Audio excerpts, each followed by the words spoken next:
So hello guys, welcome back to my channel. Dear इनू की study में आपका स्वागत है। आज की क्लास काफ़ी इम्पोर्टेंट होने वाली है। क्वेश्चंस भी काफ़ी इम्पोर्टेंट हैं जो कि सभी गवर्नमेंट एग्जाम में पूछे जाते हैं।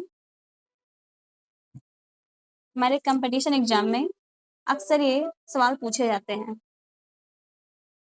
मेरा पहला क्वेश्चन है, निम्नलिखित में से किस विद्वान ने भूगोल शब्द का प्रयोग किया? Answer number C, Eratosthenes. निम्नलिखित में से किस लक्षण को भौतिक लक्षण कहा जा सकता है?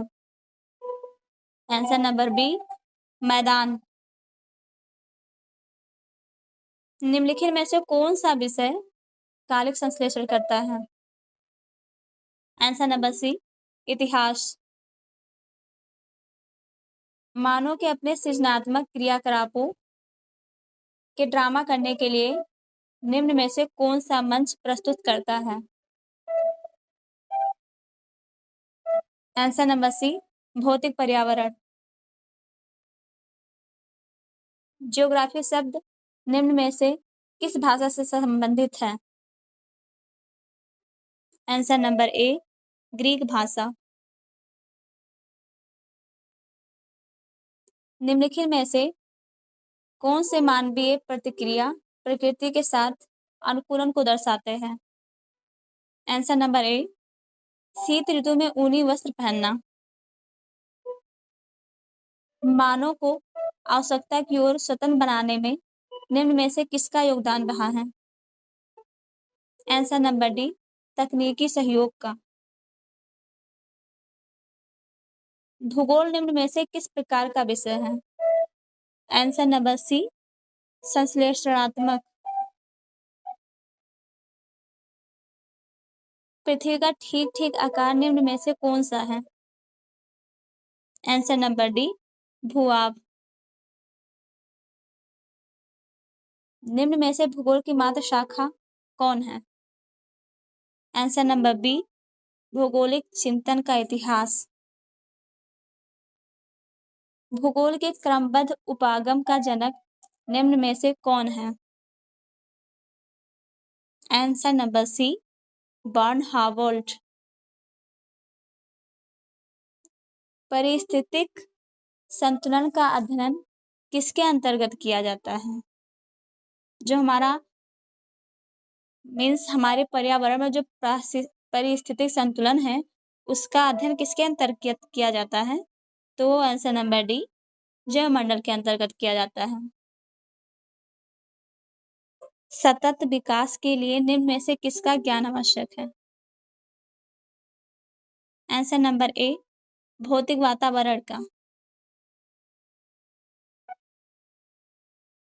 निम्नलिखित में से कौन सी संख्या पृथ्वी की आयु को प्रदर्शित करती है?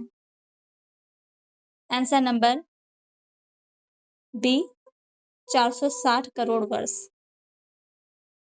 निम्नलिखित में से कौन सी अवधि सबसे लंबी है? तो आंसर नंबर ए, इओन अवधि सबसे लंबी होती है। फिलहाल हम लोग तो कलयुग में रहते हैं। निम्नलिखित में से कौन सा तत्व वर्तमान वायुमंडल के निर्माण व संशोधन में सहायक नहीं है? आंसर नंबर ए, सौर पवन। निम्नलिखित में से भीतरी ग्रह कौन से हैं? तो भीतरी ग्रह वो होते हैं जो सूर्य व क्षुद्र ग्रहों की पट्टी के बीच पाए जाते हैं, वो भीतरी ग्रह होते हैं।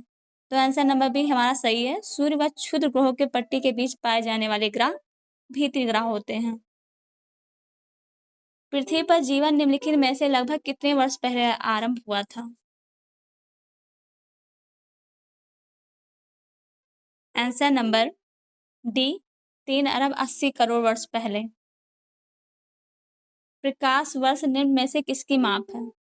आंसर नंबर बी, दूरी। प्रारंभ में पृथ्वी और चंद्रमा तेजी से घूमते एक ही पिंड थे, यह सुझाव किसने दिया था? Answer number A, sir George Darwin ने।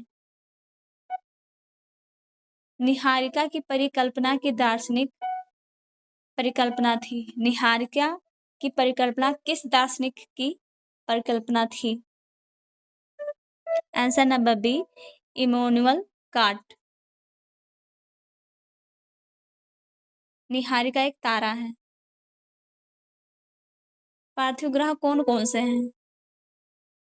आंसर नंबर ए, बुध, शुक्र, पृथ्वी व मंगल पार्थिव ग्रह कहलाते हैं।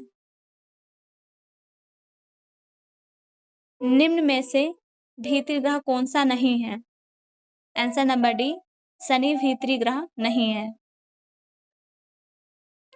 निम्न में से कौन सा बाहरी ग्रह नहीं है? आंसर नंबर सी, मंगल ग्रह बाहरी ग्रह नहीं है।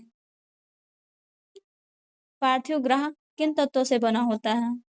आंसर नंबर ए, सेल और धातुओं से बना होता है। बिग बैंग सिद्धांत किसने प्रस्तुत किया था? Answer number A, Edwin Hubble ने। स्थिर अवस्था संकल्पना किसने प्रस्तुत की थी? आंसर नंबर ए, हॉयल ने। सौरमंडल में कितने ग्रह हैं? आंसर नंबर सी, 8 ग्रह हैं। हमारे सौरमंडल में कितने ग्रह हैं? तो हमारे सौरमंडल में तो 8 ग्रह हैं। 8 ग्रहों के नाम: बुध, शुक्र, पृथ्वी, मंगल, बृहस्पति, शनि, यूरेनस और नेपच्यून। ये 9 ग्रह हैं जो हमारे सौरमंडल में पाए जाते हैं। निम्नलिखित में से कौन सा भूगर्भ की जानकारी का प्रत्यक्ष साधन है, जो भूगर्भ की जानकारी को प्राप्त करता है? आंसर नंबर सी, ज्वालामुखी।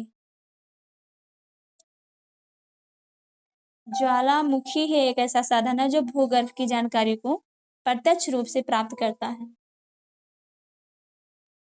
दक्कन ट्रैप की सेल समूह किस प्रकार के ज्वालामुखी उद्गार का परिणाम है?